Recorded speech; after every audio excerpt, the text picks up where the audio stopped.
Hello student, Chavda sir lecture के YouTube channel में आपका स्वागत है। कक्षा 11वीं विषय रसायन शास्त्र प्रश्न बैंक 2021 और 22 के लगातार वीडियो हम आप लोगों तक दिए जा रहे हैं। अगर हमने इसके पहले वाले वीडियो में आपको अध्याय 7 अधूरा दिया था, इस वीडियो में हम आपको अध्याय 7 के बचे हुए शेष सभी क्वेश्चन के हल दे रहे हैं। तो आइए शुरुआत करते हैं शेष आगे के क्वेश्चनों की। प्रश्न नंबर 7 तक हमने ले लिया था उस वीडियो में। इसमें हम ले रहे हैं प्रश्न नंबर 8 से ओस्टवाल्ड का तनुता का नियम क्या है। तो ओस्टवाल्ड तनुता का नियम क्या है? ओस्टवाल्ड तनुता का नियम दुर्बल विद्युत अपघट्यों से संबंधित है। तो दुर्बल विद्युत अपघट्यों के विलयन में आयनों तथा आयनायनित अणुओं के मध्य साम्य विस्थापित हो जाता है। अतः दुर्बल विद्युत अपघट्यों के विलयन पर द्रव्य अनुपाती क्रिया का नियम प्रयुक्त किया जा सकता है। मेन परिभाषा हो जाएगी, दुर्बल विद्युत अपघट्यों के वियोजन की मात्रा या आयनन की मात्रा उस विलयन के तनुता के वर्गमूल के समानुपाती होती है।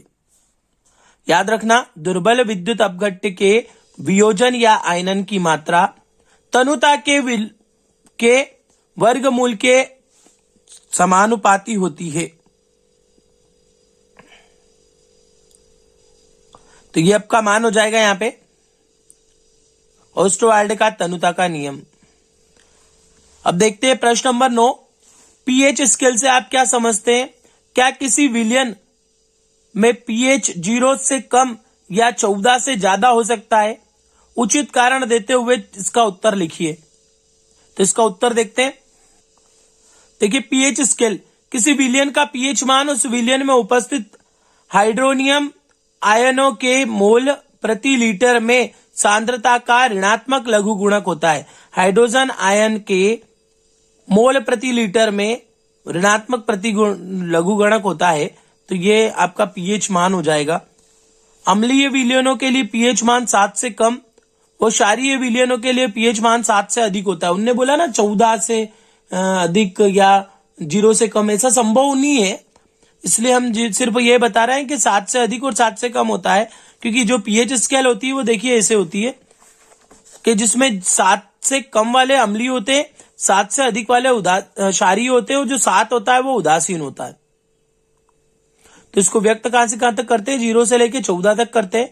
7 से इधर वाले जो होते हैं वो अम्लीय, 7 से ज्यादा वाले क्षारीय और 7 क्या होता है? उदासीन होता है।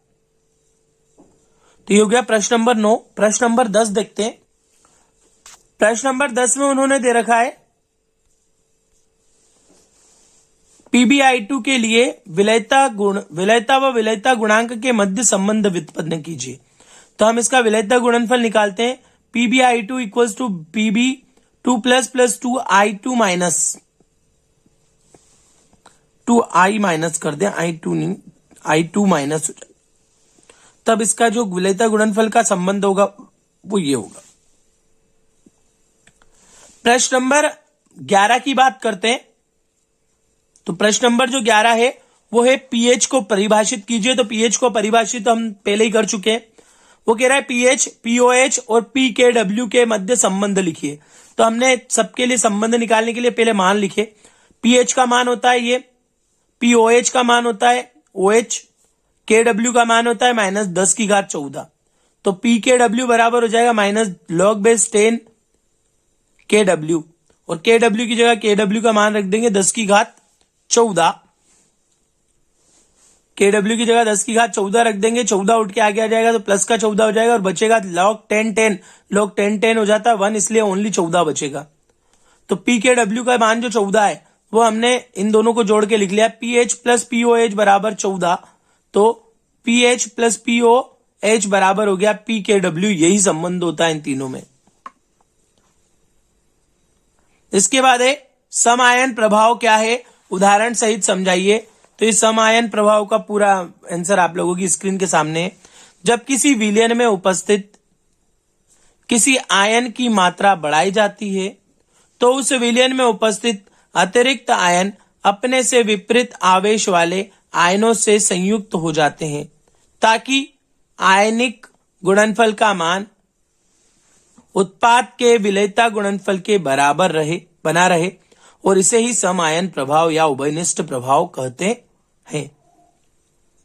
क्या कह रहा है, जब किसी विलयन में उपस्थित किसी आयन की मात्रा बढ़ाई जाती है तब उस विलयन में उपस्थित अतिरिक्त आयन अपने से विपरीत आवेश वाले आयनों से संयुक्त हो जाते हैं ताकि आयनिक गुणनफल का मान उत्पाद के विलयता गुणनफल के बराबर रहे।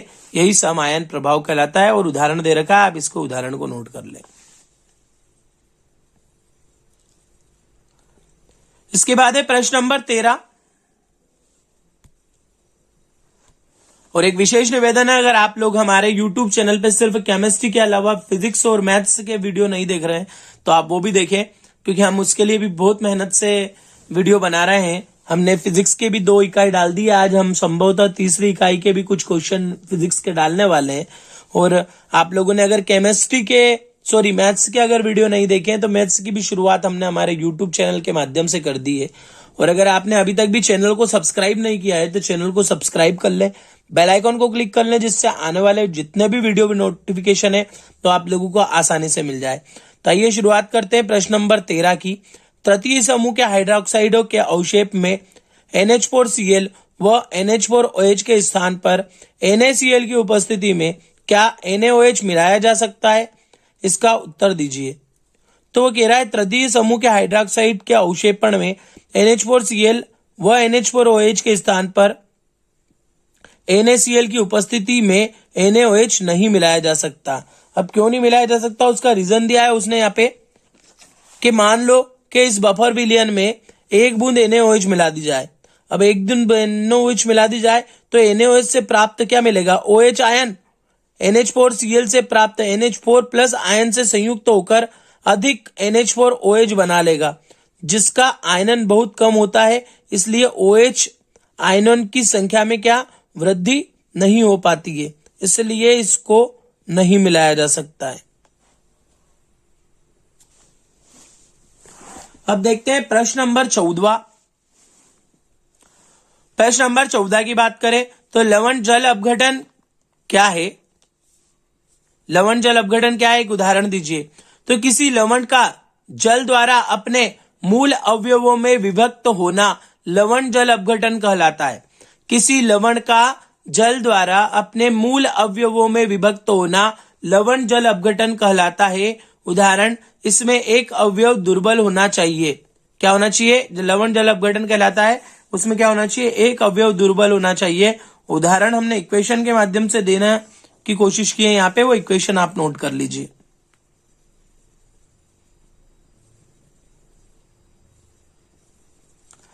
इसके बाद 15वां प्रश्न, अगर आपने इस वीडियो का फर्स्ट पार्ट नहीं देखा है तो वो जरूर देख ले। और हमने अभी तक जितने भी वीडियो डाले हैं, देखिए पार्ट 7 तक पहुंच गए, तो 7 वीडियो तो ये और इसका पार्ट का सेकंड, इसके अलावा पार्ट 9 हमने डाला है, पार्ट 13 हमने डाल दिया है। तो आप लोग हमारे YouTube चैनल के माध्यम से उन क्वेश्चनों को और उन पार्ट को भी देख सकते हैं। प्रश्न बैंक के हल हम 11वीं के संपूर्ण विषय के धीरे धीरे करके दे रहे हैं और केमिस्ट्री से हमने शुरुआत की थी। बहुत शानदार रिस्पॉन्स भी मिला बच्चों का, मतलब ये मान के चल लीजिए कि बहुत बढ़िया रिस्पॉन्स चल रहा है, हर वीडियो हमारा चला है इसमें। और आप लोगों से विशेष निवेदन है, अपने ज्यादा से ज्यादा दोस्तों को शेयर करें और फिजिक्स के वीडियो जरूर देखें। फिजिक्स के और मैथ्स के वीडियो भी हमारे चल रहे हैं, हम लगातार मैं मेरे YouTube चैनल के माध्यम से देख पा रहा हूं कि हमारे फिजिक्स मैथ्स के वीडियो भी चल रहे हैं। ठीक है, तो आप लोग इसकी कोशिश करते रहिए, देखते रहिए और याद करते रहिए। अगला प्रश्न है, जल अपघटन की कोटि या मात्रा क्या है, समझाइए। तो लवण का जल अपघटन एक उत्क्रमणीय अभिक्रिया है जिसमें एक साम्य स्थापित हो जाता है, इसे अपघटनीय साम्य कहते हैं। सबसे पहले अपघटनीय साम्य की परिभाषा बताई उसने कि लवण का जल अपघटन एक उत्क्रमणीय अभिक्रिया है जिसमें एक साम्य स्थापित हो जाता है, जिसे अपघटनीय साम्य कहते हैं। इस साम्य पर लगाए गए स्थिरांक को जल अपघटनीय स्थिरांक कहते हैं और इसे KH से प्रदर्शित करते हैं। इसे जल अपघटन की मात्रा या कोटि भी कहते हैं। जल अपघटन की कोटि V या H से व्यक्त करते हैं। तो ये हो जाएगा प्रश्न नंबर 15। अगला देखते हैं प्रश्न नंबर 16। प्रश्न नंबर 16 दिया है विलयता गुणनफल। विलयता गुणनफल निश्चित माप पर किसी विलय विद्युत अपघट्ट के संतृप्त विलयन में उसके आयनों की सांद्रता का गुणनफल विलयता गुणनफल कहलाता है। निश्चित माप पर किसी विलय विद्युत अपघट्ट के संतृप्त विलयन में उसके आयनों की सांद्रता का गुणनफल विलयता गुणनफल कहलाता है। और बातें भी आगे लिख रखी हमने, वो भी देख सकते हैं आप। बात करते हैं प्रश्न नंबर 17 की। तो जो प्रश्न नंबर 17 है वो हमने प्रश्न नंबर 12 में दे दिया, इसलिए यहाँ पे डबल रिपीट नहीं कर रहा हूं। और डबल रिपीट करने से सार भी नहीं है, अगर आपने पहले पढ़ लिया है तो कोई मतलब नहीं निकलता, सिर्फ वीडियो लंबा होता है और कुछ भी नहीं होता है। प्रश्न नंबर 18 देखते हैं। द्रव्यानुपातिक क्रिया का नियम लिखो। तो द्रव्यानुपातिक क्रिया का नियम, निश्चित ताप पर किसी पदार्थ के क्रिया करने की दर उस सक्रिय मात्रा के समानुपाती होती है तथा किसी रासायनिक अभिक्रिया की दर अभिकारक पदार्थों की सक्रिय मात्रा के गुणनफल के समानुपाती होती है। यह हमारा काय का नियम हो जाएगा, द्रव्य अनुपातिक क्रिया का नियम। निश्चित ताप पर किसी पदार्थ के क्रिया करने की दर उसकी सक्रिय मात्रा के समानुपाती होती है तथा किसी रासायनिक अभिक्रिया की दर अभिकारक पदार्थ की सक्रिय मात्रा के गुणनफल के समानुपाती होती है। तब मान लो सक्रिय मात्रा के नियम का प्रयोग नीचे दी हुई इक्वेशन से करें तो A plus B reversible C plus D, इसका मैं आपको नियम पूरा समझा भी देता हूं। तब अगर हमने अग्र अभिक्रिया की दर ज्ञात की है तो समानुपाती का चिन्ह हटेगा तो KF लग जाएगा। फिर पश्च अभिक्रिया की दर ज्ञात की, उसका भी समानुपाती का चिन्ह हटा तो KB लग गया। चूंकि साम्यावस्था पर दोनों अभिक्रिया एक दूसरे के बराबर होगी तो हमने दोनों अभिक्रिया को एक दूसरे के बराबर रख के उनके मान बराबर लिख लिए और KF और KB को एक तरफ रख लिया और बाकी को एक तरफ लिया है। KF बटे KB हमारा हो जाएगा KC, तो ये हो जाएगा KC बराबर CD बटे AB। यही हमारा क्या है, द्रव्य अनुपातिक क्रिया का नियम है। महत्वपूर्ण क्वेश्चन है, परीक्षा में पूछा जा सकता है, एनुअल एग्जाम की दृष्टि से IMP भी बनता है। आगे देखते हैं अगला प्रश्न, इंपॉर्टेंट रिलेशन KP और KC में संबंध। तो KP और KC में संबंध देखते हैं। मान लो कोई सामान्य अभिक्रिया Na plus NB reversible NC plus ND हो रही है, तब उस पर द्रव्य अनुपातिक क्रिया का नियम लगाएंगे। तो अभी हाल हम पढ़ के आए KC CD AB, यहाँ पे ऊपर M1 M2 नीचे N1 N2। इसी अभिक्रिया में अगर मोलर सांद्रता के स्थान पर, मतलब जहां पे C यूज करा है, C की जगह P यूज कर लेंगे तो पूरी equation PC PD PA PB में बदल जाएगी। और आदर्श गैस के लिए हम जानते हैं PV इक्वल्स टू nRT होता है, तो PV इक्वल्स टू nRT तो P equals to N/V RT, जहां N/V इक्वल्स टू C हो जाएगा तो ये हो जाएगा CRT। तो सब जगह हम इस इक्वेशन में P की जगह क्या रख देंगे, CRT CRT CRT CRT।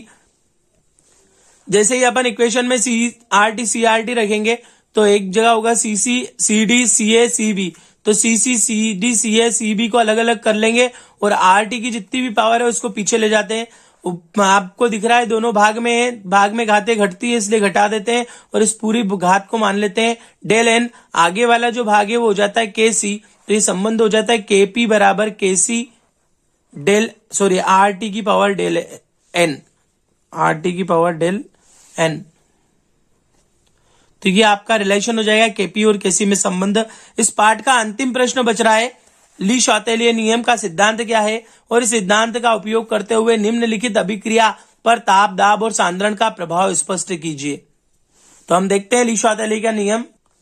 तो ली शॉतेलियर लॉ कहता है यदि कोई उत्क्रमणीय अभिक्रिया साम्यावस्था में हो और साम्य निर्धारित करने वाले एक या एक से अधिक कारक, मतलब ताप दाब और सांद्रण अगर बदल दिए जाए तो साम्य ऐसी दिशा में की ओर अग्रसर होगा जिधर परिवर्तन से उत्पन्न प्रभाव को नष्ट करने की प्रवृत्ति होती है। इस सिद्धांत के आधार पर रासायनिक साम्य सांद्रण ताप व दाब में परिवर्तन के प्रभाव को नष्ट किया जा सकता है। अब देखते हैं एक एक करके परिवर्तन। सबसे पहले सांद्रण के परिवर्तन का प्रभाव, तो ये हो गया सांद्रण के परिवर्तन का प्रभाव के किसी निकाय या तंत्र के साम्य पर सांद्रण परिवर्तन के प्रभाव को समझने के लिए निम्नलिखित काल्पनिक अभिक्रिया पर विचार करते हैं और ये हो जाएगा हमारा सांद्रण परिवर्तन पर प्रभाव। इसके बाद है ताप परिवर्तन के लिए। तो ये हो जाएगा ताप परिवर्तन का प्रभाव और ये हो जाएगा हमारा दाब परिवर्तन का प्रभाव।